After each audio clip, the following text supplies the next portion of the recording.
बहादुरगढ़ का किला, जिसे वर्तमान में बहादुरपुर का किला कहा जाता है। ये एक ऐसा किला था जिसके अंदर मस्जिद भी था तो मंदिर भी था।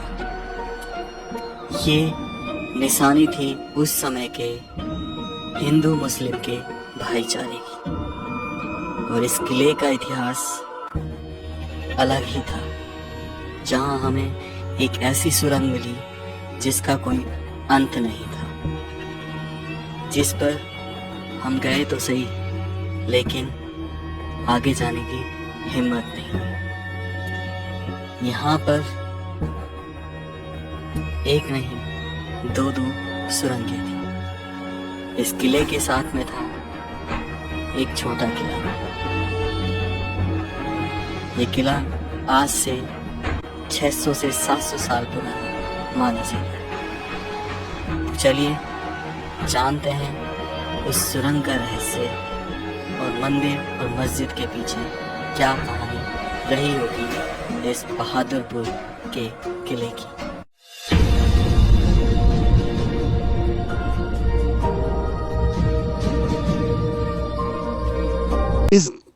टूट चुका है। इधर से आप देखेंगे, इधर से इधर, लेफ्ट से राइट, ये पूरा टूट चुका है। कैसे? वो 50 तरफ आप देख रहे हैं एक मेहराब नजर आ रहा है, जो कि बेसिकली सैनिकों के लिए होता था। उल्टे हाथ की तरफ भी ये अभी टाइम के साथ साथ ये मिट्टी जो है ऊपर आ गई है और ये मेहराब लगभग बंद सा हो गया है। तो ऐसा कहते हैं कि इस मेहराब के अंदर सुरंग जाती है, जिसके अंदर हम आज जाएंगे और इस ब्लॉग के अंत में जाएंगे आपको दिखाने के लिए, दोनों साइड के घोड़ों के लिए और यहाँ के जो सिपाही होते थे जो रक्षा करते थे किलों की, उनके लिए होता था। तो टाइम के साथ साथ जीन शीन और बिल्कुल ख़त्म हो गया। और आपको बता दूं, ये किला जो है नवाब खां के बेटे बहादुर खां ने बनवाया था, तभी इस जगह का नाम बहादुरगढ़ रखा गया और ये फिर बहादुरपुर आज के टाइम में बहादुरपुर के नाम से जाना है। ये उस समय का अवशेष है जो आप देखेंगे कि यहाँ पर एक आपको मूर्ति नज़र आएगी जो बिल्कुल खंडित है, बिल्कुल खंडित अवस्था में, जिसे आप पहचान नहीं सकते। और ये उस समय का एक अंश रहा है। इस जगह को दिखा देता हूँ। अब इस गेट के दोनों साइड देखेंगे कि यहाँ पे कुंडे बनाने के लिए जगह छोड़े के लिए। तो यहाँ पर डेफिनेटली दरवाज़ा हुआ करता होगा, जो कि लकड़ी का और लोहों का मिश्रण से बना होता था। तो समय के अभाव के कारण जर्जर हो गया, या फिर ऐसा कहें कि लकड़ी काटने के चक्कर में काट लिया गया। इस जगह पर आप देखोगे तो यहाँ पर उर्दू में कुछ लिखा हुआ है। ये उर्दू है, फारसी है, मैं नहीं जानता, लेकिन ये दिखाता है कि ये जो जगह है बेसिकली ये उनके पूजा स्थल की जगह रही होगी। यहाँ पर चारों तरफ आप इसको देखिए पूरे ध्यान से, आपको छोटे छोटे एक पूजा के आले जो मुस्लिम कौम के लिए होते थे वो दिखाई दे रहे हैं। और ऐसे यहाँ पर ये एक जगह है जो वापस से नवाज के लिए शायद छोड़ी गई है। और फिर इसका दूसरा, इसी से ये दरवाज़ा निकलता था। दरवाजे की चौखट जो है वो इस पत्थर की बनी हुई है, लाल पत्थर की, जिसे लाल बलुआ पत्थर बोला जाता है। तो बहुत फेमस था। जैसे ही आप अंदर चलते हो आपको एक बहुत बड़ा कुआं दिखाई देगा, जिसे मान लीजिए एक स्टोरेज टैंक। आप सामने देखिए, इस कुएं के सामने से एक स्लाइड करके आ रहा है, जिसमें आपको ऐसे लगता होगा कि यहाँ से कभी पूरे किले का पानी इकट्ठा होकर आता होगा बारिश का और इस कुएं में गिरता होगा। और यहाँ की जो हमने सूचना जुटाई है लोगों से, वो ये कहते हैं कि चांदनी रात को जब इसमें पानी भर जाता है तो ये बिल्कुल दूध की तरह चमकता है। कुछ इस तरीके से इसकी बनावट जो है बनाई गई है। तो इस कुएं के हम चारों तरफ चक्कर लगा के एक बार आपको थोड़ा सा व्यू दिखा देता हूँ मैं चारों तरफ से। उधर देखिए, कुएं के बिल्कुल सीधे हाथ की तरफ आपको छोटे छोटे कमरे नजर आते हैं। और ये छोटे कमरे कभी संपूर्ण हुआ करते थे, लेकिन वक्त की हालत और ऐसा बोला जाता है कि जब जयपुर के राजा माधो सिंह ने अलवर पे कब्जा किया, सिर्फ 500 सैनिकों को भेजकर बाला किला पे जब कब्जा किया, तो भरतपुर के राजा सूरजमल जी जो थे उनको ये बात पता चली।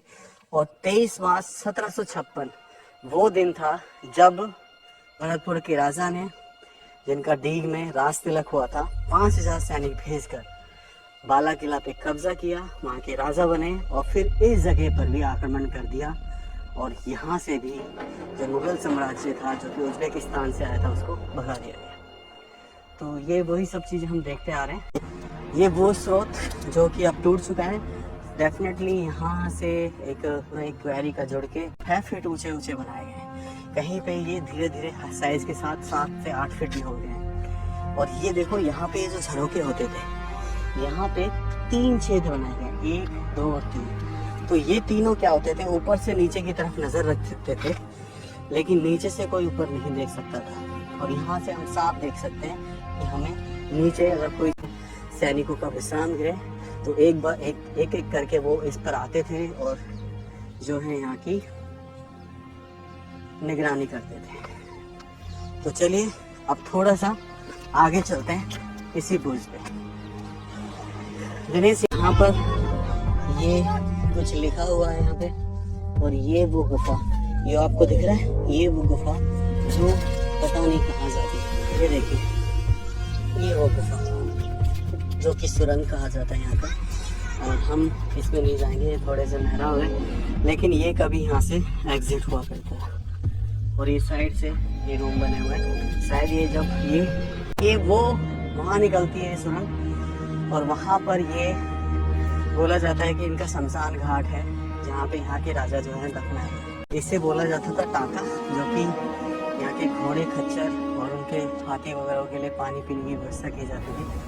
इसमें पानी का स्टोरेज होता था निगरानी के लिए, उनकी सुरक्षा के लिए, क्योंकि आज मीलों तक बसा हुआ है।